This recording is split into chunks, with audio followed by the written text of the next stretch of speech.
Hello, everyone, and welcome. I'm so excited. We're talking about the language of education today. Have you ever been in places, or you're dealing with schools, or you're trying to get services for your kids, and you're like, I don't even know what these terms mean?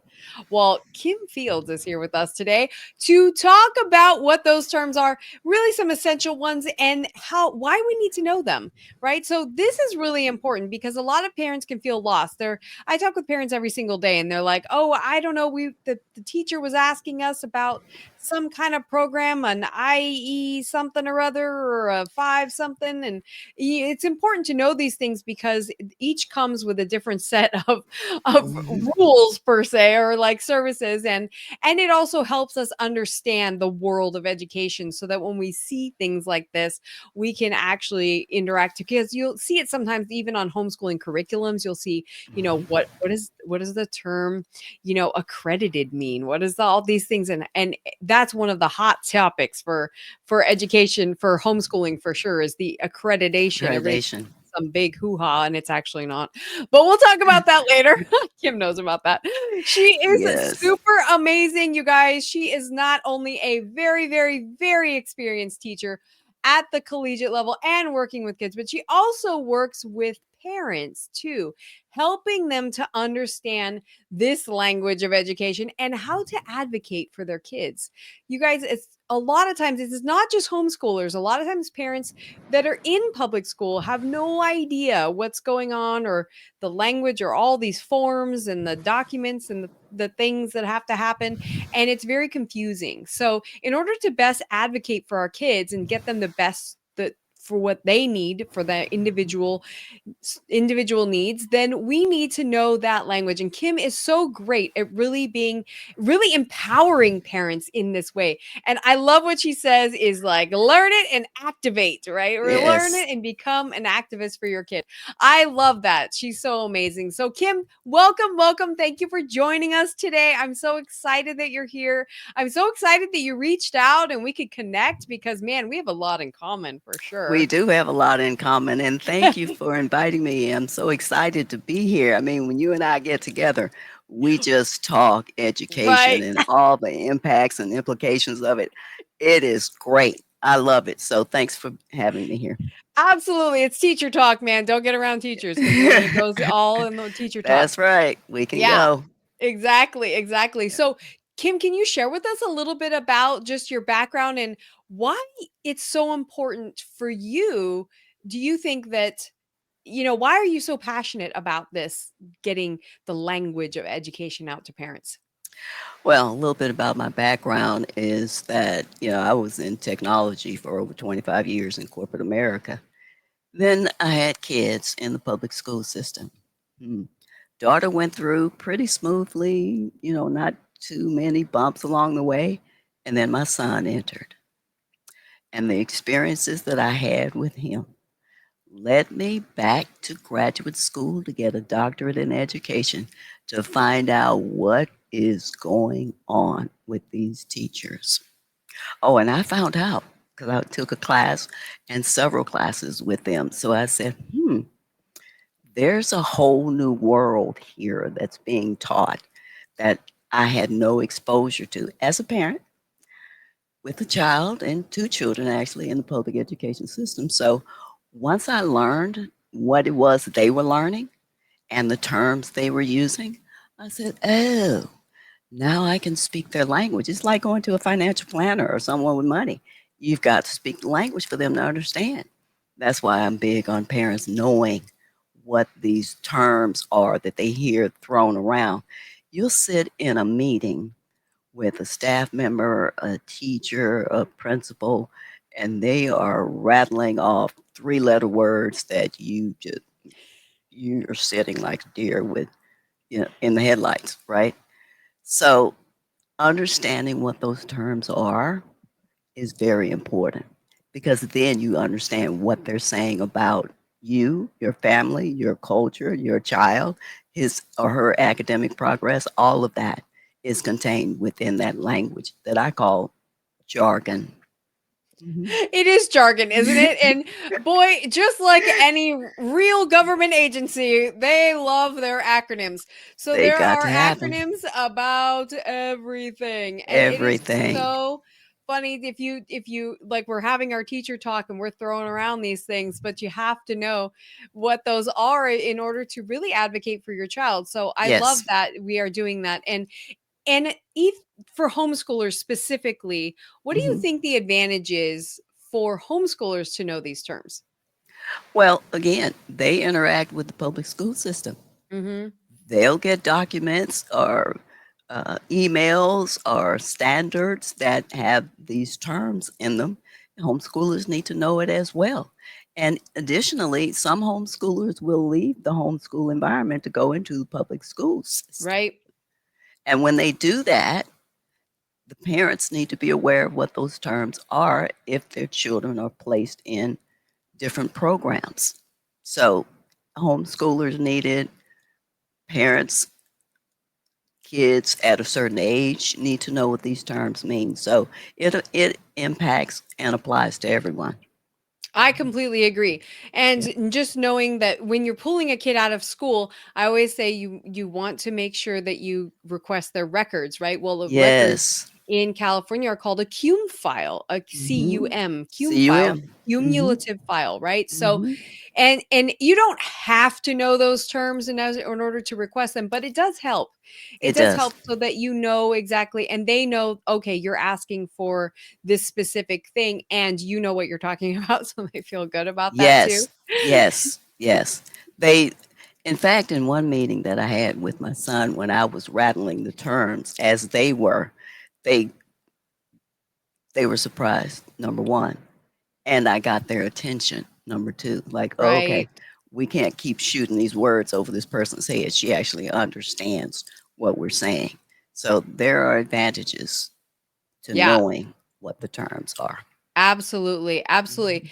And so the terms of it's just like any other thing, everything has its own language. So, like she was saying, Kim was saying, when you're in a legal meeting or something, you're going to hear financial legal terms or whatever. When I was starting Yeah. my podcast and I was researching about that, all the technical All the audio tech editing yes. terms, I literally am googling them like what Yeah. is an mbps mean? I mean, Yes. that's such Yes. elementary. Yes. That tech guy looked at me. He's like, "You don't know what that means?" I was You like, know? "Seriously, I had to look it up." But that's It's it makes true. it so much easier when you understand that. And so, It and does. when you're reading on the one thing I found when I'm reading on a lot of the homeschooling Mhm. curriculum websites, they say a lot of things like scope and sequence. We got to know what scope and sequence is. Yes. What is, those kinds of terms. Yes.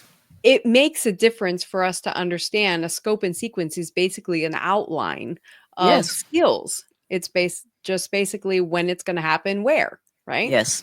Yes. So that's a great example. I love that you brought in the legal thing because it's just Yes. another language and we have to It's learn the things, right? It's just yes. empowering us. So Yes, what it can we is. do with this knowledge? I mean, I know we talk about like, yeah, now that we can understand it, we can say these things back to the school, but Mhm. how is as parents does it help us to really advocate for our kids?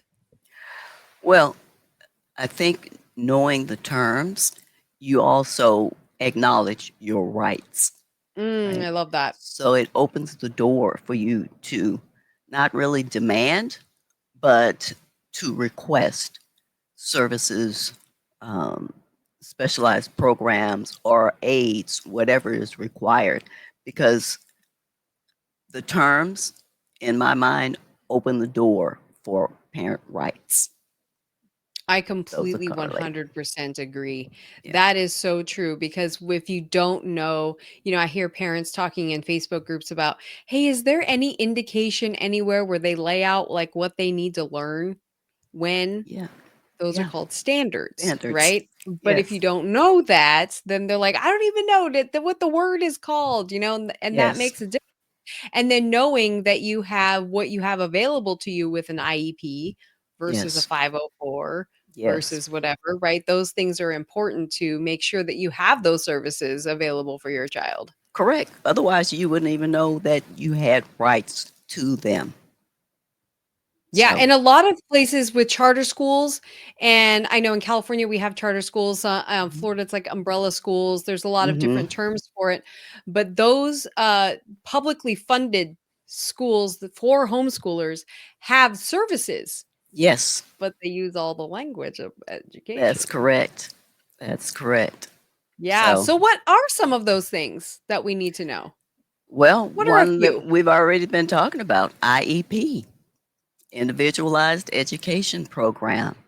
And it's just a plan that's developed to ensure that your child with disability or special needs under the law gets that instruction and related services that they need. That's all it's saying. Here's a plan. We recognize your child has special needs, and here's a program that we've put in place to make sure that we address those special needs through programs or other aids or supports that are available, period. IEP, Individualized Education Program.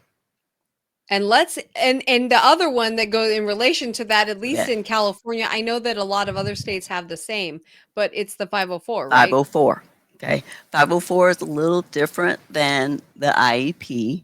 It's for children who have a disability, but it may not even be a recognized disability. Sometimes it's just a sight issue where the child needs to sit up front in the class versus where a teacher assigned them to sit. So the 504 services is the disability the child receives accommodations, just like the explanation that I just gave, that will ensure that they are academically successful in the class and that their needs are met. So, IEP is more along the lines of learning disabilities or specialized disabilities along that. 504 can be physical disabilities, like I say, sight, hearing, and making sure that they have access to accommodations for their disabilities. That's what the 504 plan is, and it's Yeah, available to all parents. I think it's important to note too that being aware of the rules around those are super important because there is a difference of 504 in services there and Hmm. like an IEPs at like a higher level in terms of Yes, services. And yes. also noting that when we're talking about IEPs and 504s, they don't get services with an IEP necessarily unless they're 2 grade levels below. Hmm. That's important That's to correct. know.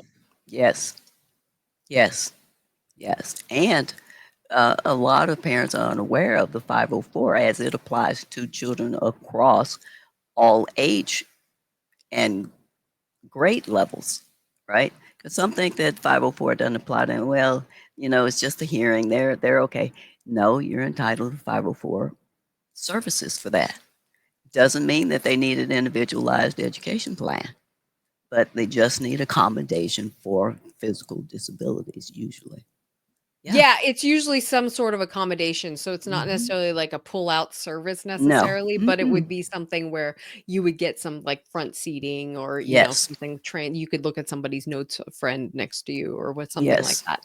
Yes. But those things transfer to college as well, right? So how does that Yes. work? Well, in college, you can make a request through the services there for students to acknowledge and let them know that they qualify for 504 services and accommodations have to be met for them in each classroom that they go to.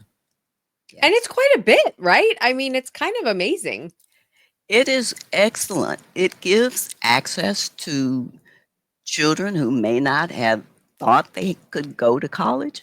It gives them access to go because, okay, the school is making accommodations for me to attend class. And yeah, kind of hard of seeing, for example, but once the office, trying to think, it's not student membership, it'll come to me, is notified that these services are required for you, then it opens doors. It Yeah, opens doors. extra time on tests, like, Yes, you can go to an extra absolutely. testing center, you can go to, like, all Yes, these other things, it's so amazing. There are a yes. lot of accommodations there, There are a and you lot of guys, the accommodations. most money actually goes to special education It services, does. It which is does. also a good and bad thing. It's good. Yes, it's a good thing, and of course, yes, can it be abused? Absolutely. But we're talking about those that actually need it and need to Right, get access to it. Yeah, right, yeah. yeah. So what other terms do you think we need to know? Well, you know, one that seems to go around a lot, and it may be familiar to your audience, and that's ESL and ELL, Mhm. the English as a second language and English language learners. You'll hear that a lot. My husband actually teaches the ELD kids, the Yeah. ELL kids. It's been Yep. called ELD, ESL, ELCL, ELL. ELL, EL. Yeah, they Yeah, EL. yes, they do that too. But it's just English as a second language is actually just bringing acclamation to students whose language is not English primarily. So Yeah, so that's they're all in that that a is. different class, and then they actually help them Help them learn learn. English. Yeah. Yes. It's Yeah. also really good So for kids to get acclimated to, like, a different culture. I yes. find that at least that's what my husband does, thankfully. Yeah. And But it's good, right? yeah, So you remember when it used to be called dual language? yeah, or bilingual Because too. yes, Yes, because yeah, they're speaking Spanish, but we've got to translate that into right. English so that they understand what we're saying. So, yeah, so ESL, ELL, EL, ELD, all the same. English as a All the second same thing. language. One that your audience may not be aware of is a response to intervention, RTI. And that's just a strategy, actually, when you hear that for students who are struggling with a skill or some lesson or something. And it's a way to provide early assistance to children who are falling behind in school. So, this response to intervention is a way to address students who may be falling through the cracks. So, RTI, it may. Yeah, would that include the remedial, I mean, we don't call it remedial, but what do they call it now? I totally am blanking on it. Oh my goodness. Call it, Um, uh, it's Actually, some of the research still says remedial, but I know the term you're talking about, and it escapes yeah, my it's mind on my too. tongue. Yeah, it's like, I'll think of it in a minute, I yeah, know. it'll come to us. It'll come to us. So yeah, it does include them, Right. and it's a strategy again, a term to be familiar with, and getting it to the parent rights, something that you can request. Okay. My Right. child's grades seem to be slipping all the time. No one seems to be doing anything about it. They're saying they're on grade level, but I know my child is falling behind. I'm requesting to have an intervention so that we can address what they're falling behind in and to improve their skills. Okay. Yeah, one of the things that I think is that a lot of parents don't really know, because it's really complicated, and quite frankly, it's ridiculous. But Yes. the terminology around testing, Mm-hmm. especially in the outcomes. So, like we were talking about grade level versus Mm-hmm. below grade level versus Mm-hmm. above grade level sort of thing. Those are kind of the determiners that they use a lot for ranking. Yes. But what is that? I mean, what does that really mean? Yeah, well, you know, that gets complicated when we start talking about assessments below level and at grade level and 2 grades above level and all of that. But it basically means that on a standard Right. um, scale, so to speak, there are um, values that children should meet, should score at for their grade. And Yeah. it's based on averages.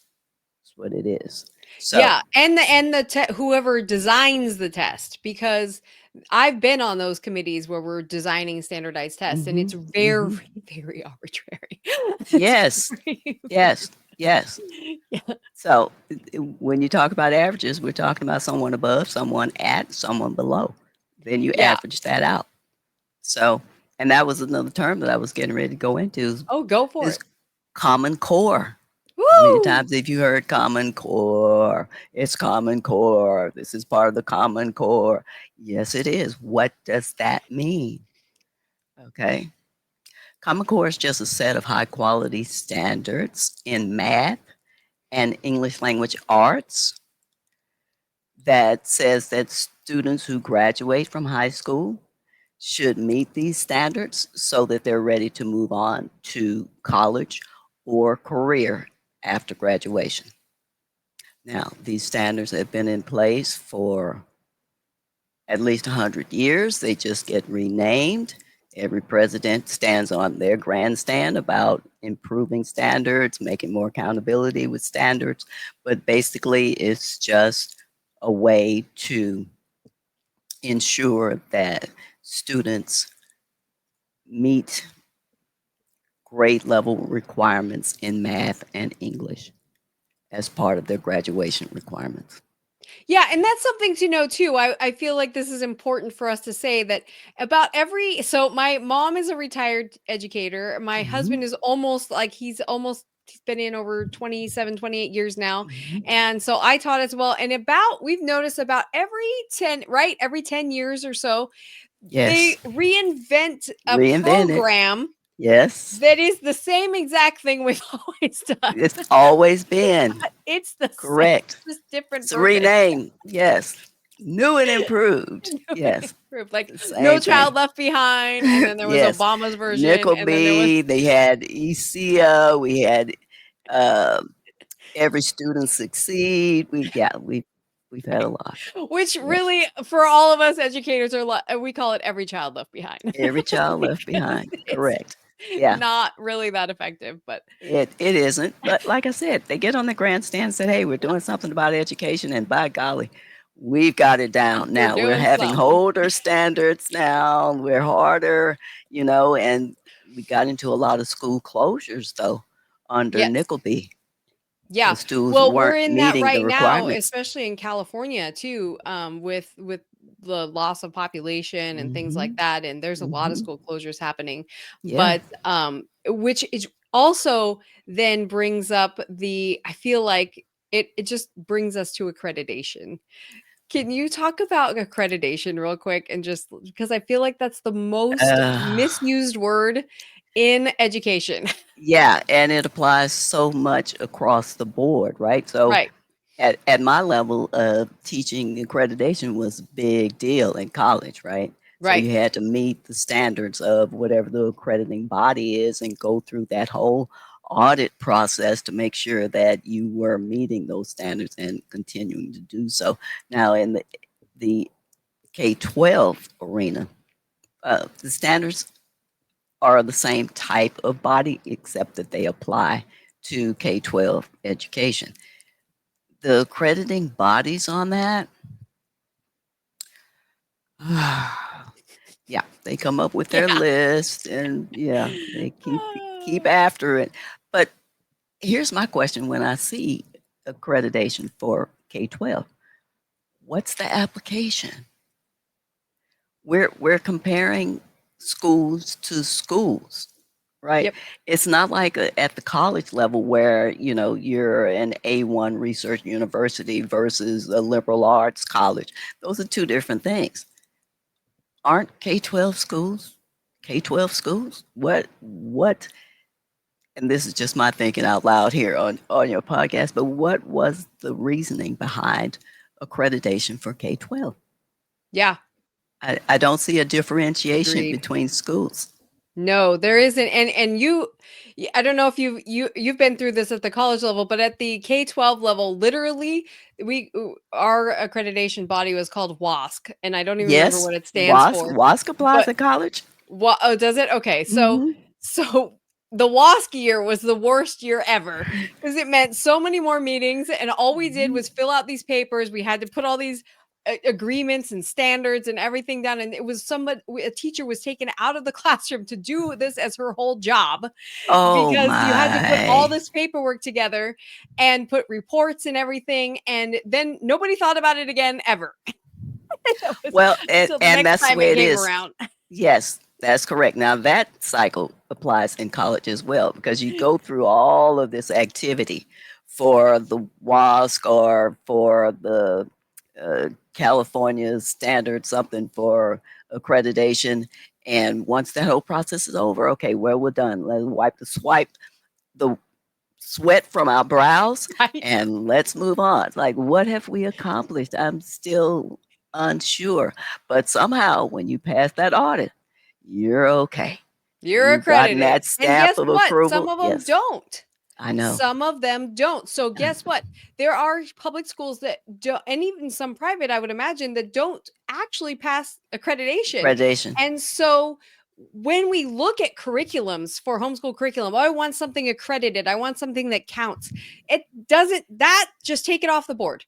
Yeah, You doesn't matter. it Doesn't doesn't matter. matter because the It doesn't only matter. thing that matters is that you're using your state standards, or That I'm is sorry, correct. your state requirements for Requirements for homeschooling. curriculum. Yes. And then also I would give one little tiny caveat is that if your kid is planning on playing, going straight to a 4 year and Hmm. planning on playing college College sports, sports. Yes. that is the NC2A has some fairly strict rules. However, they also don't take they take credits that are not accredited, Accredited. accredited Yes. accredited. Made a new word up. And so they take those credits. You just have to fill out a form and kind of give Form. them some Hmm. some details about what that course was. But really, you don't need it. You don't Need need it. it. You don't. As long, just like you said, as long as the curriculum in the homeschool is meeting the state standards for curriculum and the requirements that are necessary for them as they progress grade level to grade level, then you're good. Yeah, and most states don't even have a grade level determiner. There are a few, but most of them don't. So some say they have to progress a grade level, but that's only a couple of them that I've seen. Most of them just Correct. say, just go ahead and do whatever you want, Just sort go of thing. do. Yes. But we Yes. want them to be Exactly. legit, of course. We want Yeah, our of kids to course. learn some things, but we And don't have a to use part an accredited curriculum for that. No, you don't. And a part of the accountability with the homeschool is that you can align the curriculum with the school state standards of school district standards. And those tests are readily available to Yeah. homeschool parents and that whole community to know how on track are your students even when they're homeschooled. Yeah, and you don't even need that really, and especially in a lot of states, you don't really need to follow that lineage of the Correct. standard. So if you're looking for something as like, what the heck do we learn anyways? You can look at those, but don't take it as Yes. a like, oh my gosh, my kid, Yeah. don't do No, no, because you guys it's know not a how I feel strict about the adherence. educational should, right? The educational Okay. should, man, that can kill love of learning right quick. Right quick. Yes, it can. Yes, it Yeah. can. Oh my Yeah. gosh, I'm so So, excited about this conversation. so Kim, how are we almost out of time already? yeah. I know, What it's happened? crazy. What Yeah. happened?